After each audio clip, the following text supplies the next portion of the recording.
The Freedom Parrot, a lesson on true liberation. High in the misty mountains of the east, a traveler known as Arman, a freedom fighter and seeker of truth, wandered through rugged trails. His mission was to spread the message of liberation, not just from oppression, but from the inner chains that bound the human soul. One evening, he sought shelter in a humble caravanserai nestled between towering peaks. The caravanserai's courtyard held a peculiar sight, a gilded cage shimmering in the dim light of the setting sun. Inside was a vibrant parrot, its feathers a dazzling array of emerald and gold. The parrot continually called out one word: freedom, freedom. The sound reverberated through the surrounding valleys, carried on the evening breeze, echoing as if the mountains themselves longed for release. Arman sat by the fire, enchanted yet perplexed. How ironic, he thought, that such a creature, confined within golden bars, cries out for freedom with such fervor. He approached the cage, observing the parrot more closely. Its eyes were sharp, its movements graceful, but it never left the golden perch. The owner of the caravanserai, an elderly man with a weathered face, noticed Arman's interest. "Ah, you admire the parrot?" he said, his voice tinged with pride. "It is no ordinary bird. It has learned the value of freedom, though it will never leave that cage.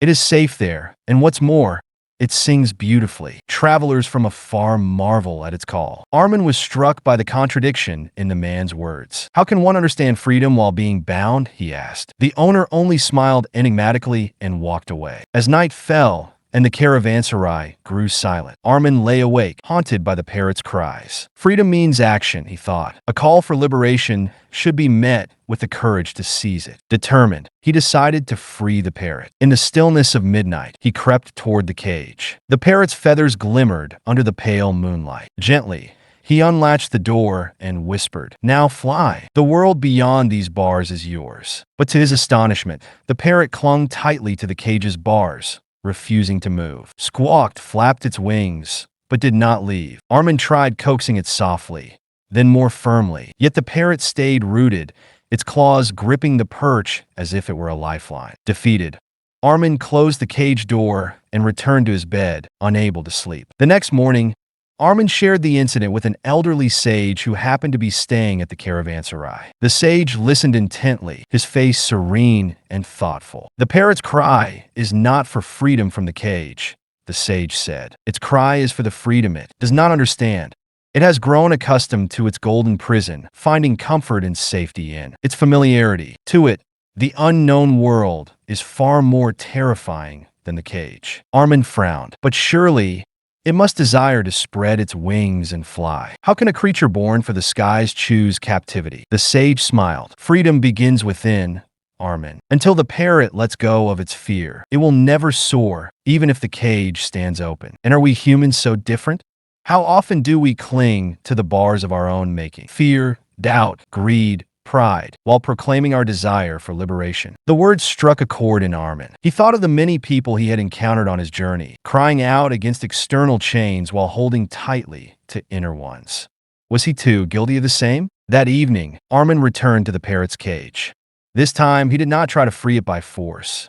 Instead, he sat quietly before it and began to speak. "Little one, your cry for freedom is noble. But freedom is not merely the absence of bars. It is the courage to step into the unknown, to trust your wings, and to embrace the vast sky. What holds you back is not this cage, but the fear that the world beyond may not welcome you." The parrot tilted its head as if listening. For days, Arman stayed at the caravanserai, visiting the parrot each morning and evening. He spoke to it about the beauty of the open skies, the joy of flying through endless horizons, and the strength found in overcoming fear. Gradually, the parrot began to stir differently. It loosened its grip on the perch, its wings fluttering more frequently. It began to lean toward the open door of the cage, though it did not yet leave. On the seventh day, as the first light of dawn bathed the mountains in gold, Arman opened the cage door once more. He stepped back and said nothing. The parrot hesitated,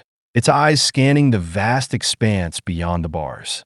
Then, with a sudden burst of movement, it spread its wings and leapt into the air. Arman watched as the parrot soared higher and higher, its cries of freedom, freedom no longer echoing in the valleys, but blending with the song of the wind. The parrot circled once above the caravanserai, as if to thank its liberator, and disappeared into the horizon. The owner of the caravanserai emerged, startled by the sight. "You freed it," he exclaimed. Arman nodded. "It freed itself. I only reminded it of what it had forgotten." As Arman continued his journey, the parrot's lesson stayed with him. He realized that the bars of the cage symbolized the limitations people often placed on themselves.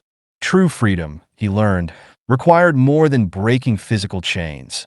It demanded breaking the inner chains of fear, attachment, and ignorance. And so, wherever he went, Arman shared the story of the Freedom Parrot. "Look within," he would say, "for the greatest cage is the one you build around your own heart. And the key to that cage lies in your hands." The parrot's cry echoed in his memory, a call not just for open skies, but for open hearts and minds. And in every village, town, and city he visited, the story inspired others to look beyond their fears and embrace the boundless freedom that awaited them.